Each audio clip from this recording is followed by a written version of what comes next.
കിടിലം പ്രകടനം ശരിക്കും കണ്ടു നിന്നിട്ടുണ്ടല്ലോ. രോമാഞ്ചം വരുന്ന പ്രകടനമാണ്. ഈ രോമാഞ്ചം വരുന്ന പ്രകടനം കൊണ്ട് മാത്രമല്ല കേട്ടോ, ആത്മവിശ്വാസം കൊണ്ടും അൻഷിഫ ഈ മലപ്പുറത്തുകാർക്കൊരു മാതൃകയാണ്. അൻഷിഫയെ കാണാൻ വേണ്ടിയിട്ടാണ് മലപ്പുറം എടപ്പാൾ വന്നേക്കണേ.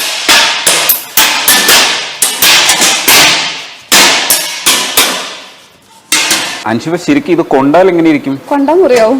അടിപൊളിയായിരിക്കും അല്ലേ? അതെ അതെ. അല്ല, ഇത് ഏത് പ്രായം മുതൽ ഇത് പഠിച്ചു തുടങ്ങി? ഞാൻ 5 വയസ്സുള്ളപ്പോ പഠിച്ചു തുടങ്ങിയതാണ്.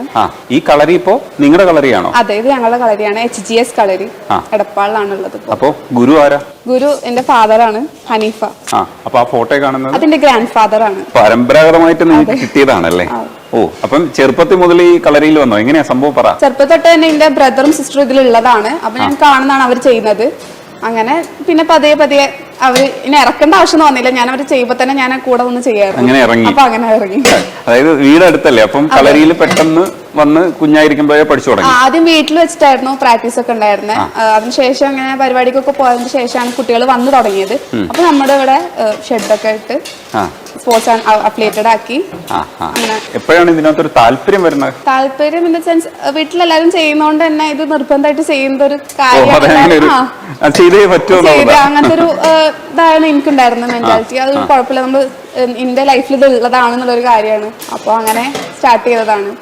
അങ്ങനെ ഇൻട്രസ്റ്റോട് പോയിട്ട് അങ്ങനെ നല്ലതൊക്കെ എന്നും ഇൻട്രസ്റ്റ് ഉള്ള കാര്യം ആണല്ലേ? ആദ്യം മുതലേ നമ്മളിത് ചെയ്തു പോകുന്നത്. പക്ഷെ ഇത് കോമ്പറ്റീഷനിലേക്ക് വരുമ്പോൾ നമുക്ക് കുറച്ചുകൂടെ കാര്യമായി ചെയ്യേണ്ടി വരും. അതെ. അപ്പൊ ഗുരുവിന്റെ കുറച്ച് തല്ലൊക്കെ കിട്ടും. എങ്ങനെയാ? പ്രഷർ ഉണ്ടാവും. കോമ്പറ്റീഷനിൽ ഇറങ്ങുന്നതിന്റെ മുന്നേ ഒക്കെ നമ്മള് പ്രൈസ് അടിക്കണം എന്നൊക്കെ. ആദ്യ തവണയൊക്കെ നമ്മൾ ഗേൾസിൽ കുറവായിരിക്കും കുട്ടികൾ ഇറങ്ങുന്നത്.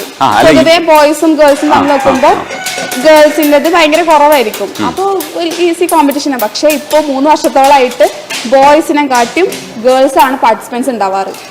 അപ്പോൾ നല്ല പ്രാക്ടീസും കാര്യങ്ങളൊക്കെ വേണം. ഇപ്പൊ എനിക്ക് അക്കാദമിക്സിന്റെ കൂടെ ഇത് കണ്ടിന്യൂ ചെയ്യുമ്പോൾ കുറച്ച് ബുദ്ധിമുട്ടായിരുന്നു. എന്നാലും ഞാൻ ടൈം കിട്ടുമ്പോഴൊക്കെ പ്രാക്ടീസ് ചെയ്തിട്ട് പ്രൈസ് എടുക്കാറുണ്ട്. അല്ല, ഈ ഒരു അൻഷിഫയുടെ ഒക്കെ ഒരു അടുത്ത് നിന്നിട്ടൊക്കെ ഇങ്ങനെയൊക്കെ ഉള്ള ആൾക്കാർ വരിക എന്ന് പറയുന്നത് കുറച്ച് ബുദ്ധിമുട്ടായിരുന്നു. പക്ഷെ അൻഷിഫയ്ക്ക് കുഴപ്പമില്ല. പൊതുവിൽ എങ്ങനെയാണ് ഇവിടുത്തെ ഒരു ജില്ലയുടെ അവസ്ഥ? പൊതുവെ ഞാൻ പറഞ്ഞില്ലേ, ഫസ്റ്റ് ടൈമിലൊക്കെ ഇപ്പൊ ഇങ്ങനെ ആയതുകൊണ്ടാണ് ഞങ്ങളെ കോമ്പറ്റീഷന് പോലെടുത്തത്. അപ്പൊ അവിടുന്ന് വേറെ കളരിക്കാരെന്നെ വന്നിട്ടേക്കണേ, എന്തിനാ അങ്ങനെ പെൺകുട്ടികളെ ഇറക്കുന്നേ എന്നുള്ളൊരു ചോദ്യമൊക്കെ ചോദിച്ചിട്ടുണ്ട്. അപ്പൊ എന്റെ ഉപ്പ നെവർമൈൻഡ് ചെയ്ത് ഉപ്പ കാര്യമാക്കണ്ട, നീ ഇറങ്ങിക്കോ എന്നുള്ള രീതിയിൽ തന്നെ. കാരണം എന്റെ ഗ്രാൻഡ് ഫാദർ ആണ് എന്റെ താത്താനെ ഇറക്കിയത്. താത്ത നാഷണൽ ചാമ്പ്യൻ ആണ്. അതിന്റെ ശേഷമാണ് പിന്നെ ഞാനൊക്കെ വന്നു തുടങ്ങിയത്. ഈ ആരിഫ കോടിയിൽ എന്ന് പറഞ്ഞൊരു കുട്ടിയുണ്ട്. അവളാണ് ശരിക്കും കളരിയില് ഞങ്ങളുടെ ജില്ലയിൽ തന്നെ ഈ പെൺകുട്ടികളെ